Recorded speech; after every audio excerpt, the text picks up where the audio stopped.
नमस्कार. गूढ पायरीच्या तिसऱ्या कहाणीमध्ये आपल्या सगळ्यांचं स्वागत आहे. राघव जेव्हा ओरडत होता, धडपड करत होता बाहेर निघण्यासाठी, तेव्हा बाहेरून जंगलाच्या त्या साईडहून मित्रांनी त्याचा आवाज ऐकला होता. पण त्याला बाहेर काढता आलं नव्हतं, कारण त्यांना फक्त तिथं पायऱ्या दिसत होत्या, कोणताही दरवाजा दिसत नव्हता. राघवच्या मित्रांना काही वेळ त्याची वाट पाहावी असं वाटलं. मित्रांनी काही वेळ त्याची वाट पाहिली, पण जेव्हा तो परतला नाही, तेव्हा त्यांनी त्याला शोधायला सुरुवात केली. जंगलातील ती विचित्र पायरी त्यांच्यासमोर होतीच, पण त्यांना वाटलं ही पायरी तर कुठेही जात नाही. राघव तिकडे गेला तरी का? भीतीने ग्रासलेले पण मित्रत्वाने बांधलेले, त्यांनी एकत्र त्या पायरीवर चढायचं ठरवलं.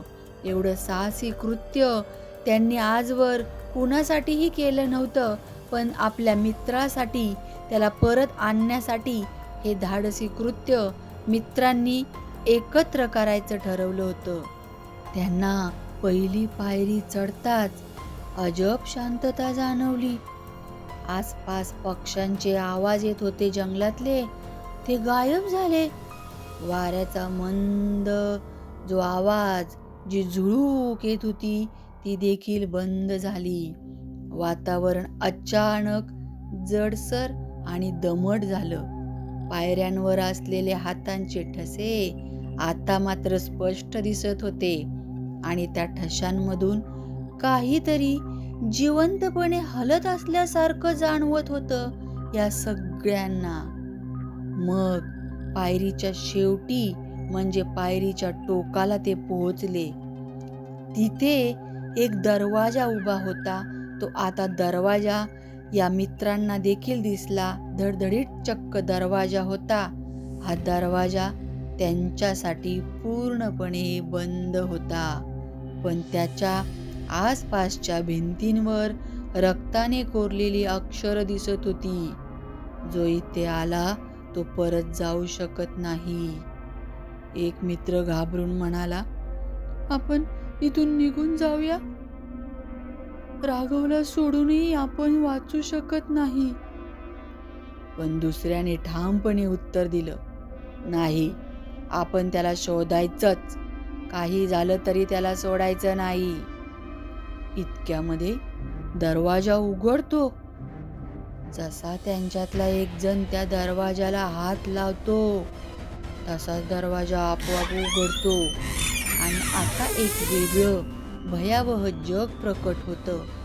काळसर धूर आणि मिणमिणता प्रकाश त्या खोलीत पसरलेला होता.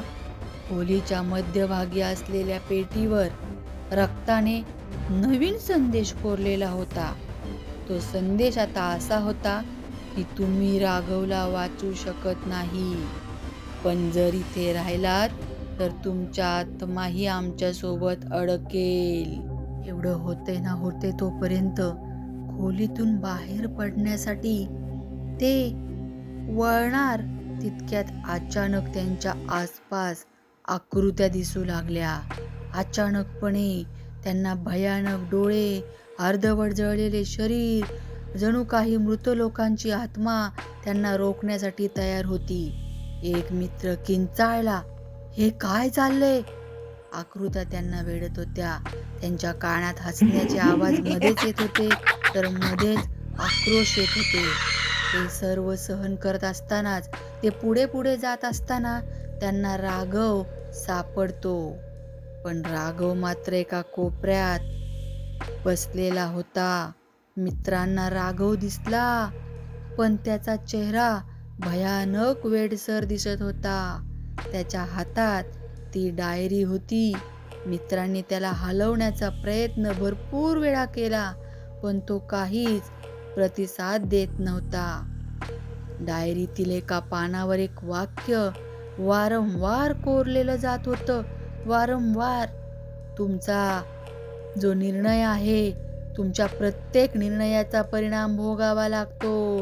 मित्रांनो, आता पुढे बघूया पुढच्या भागामध्ये की राघवला वाचवण्यासाठी मित्र आता कोणत्या थराला जाणार आहेत. तोपर्यंत बघत राहावा आपल्या स्केरी मुमेंटच्या भयकथा.